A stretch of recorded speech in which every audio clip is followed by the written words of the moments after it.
Isang mapagpalang araw na naman tayo guys, sa Pukay Diyan. Nandito na naman po kaming tatlo, magbibigay sa inyo ng saya kapag kayo nalulungkot para mawala yung mga stress sa buhay at mga problema guys. Ngayong araw nga pala guys, magliligo tayo sa napakaganda ditong ilog na tinasabi nilang Mountain and Waters at napakalamig and cold. Let's go!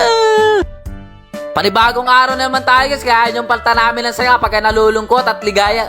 Ngayong araw nga pala guys, magliligo tayo sa napakaganda ditong tubig at napakalinaw. Dito lang yan sa 4G. Hindi ko alam, hindi ko alam. Napakasarap nga dito guys maligo at napakalinaw ng tubig at napakalamig pa. Dito lang po yan sa Barangay Kalima. Shoutout po sa inyo, dyan po matatagpuan yung aking friends.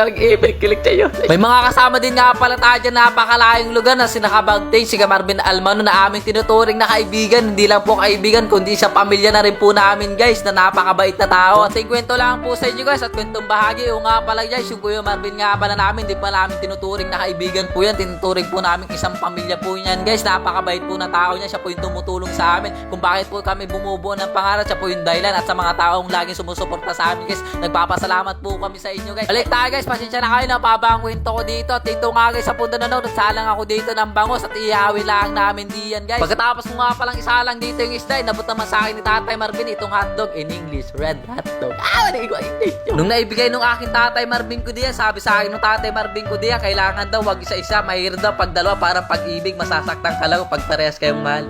Huwag na kayo magmahal, broken lang kayo. Mahirap talaga pumili pag dalawa, kailangan talaga isa lang para stick to one. Wala ka doon. Pagkatapos nga pala natin guys dito, nabot naman sa akin ni Tatay Marvin dito yung chicken in English, manok. Baligtad pala. Sunod naman natin guys itong ating manok dito na binili namin ni Kuya Marvin sa ating palengke dito guys. Napakasarap nito. Tinimplahan nga pala dyan si Kuya Marvin yan para masarap, para daw inasal dito guys. Wow, delicious. Kung nakikita nyo guys yung ating ditong lugar, napakaganda talaga. Payapang payapa yung ating lugar dito. Tahimik. Wala kang maririnig dito kundi ampas ng agos dito at sariwang hangin guys na malalangap.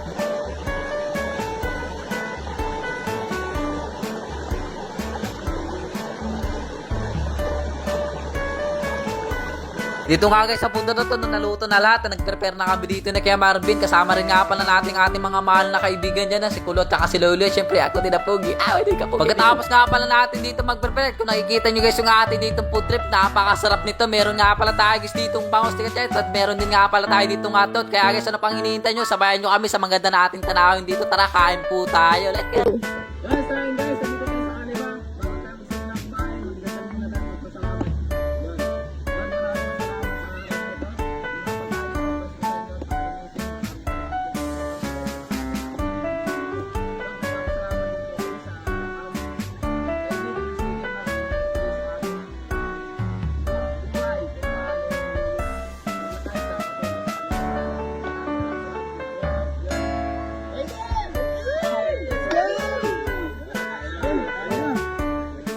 Pagkatapos nga natin magpasalamat sa ating Panginoon na nagbigay sa atin ng buhay. Dito nga guys sa punto doon, nagsimula na tayo dito kumain. Kaya guys, ano pang hinihintay nyo? Samahan nyo kami sa aming kakainin ngayon. At makilaw na rin po at makisalo na rin po. Tara guys, kain po tayo dito. Sabayan pa natin ang magandang tanawin at sariwang hangin. Let's go!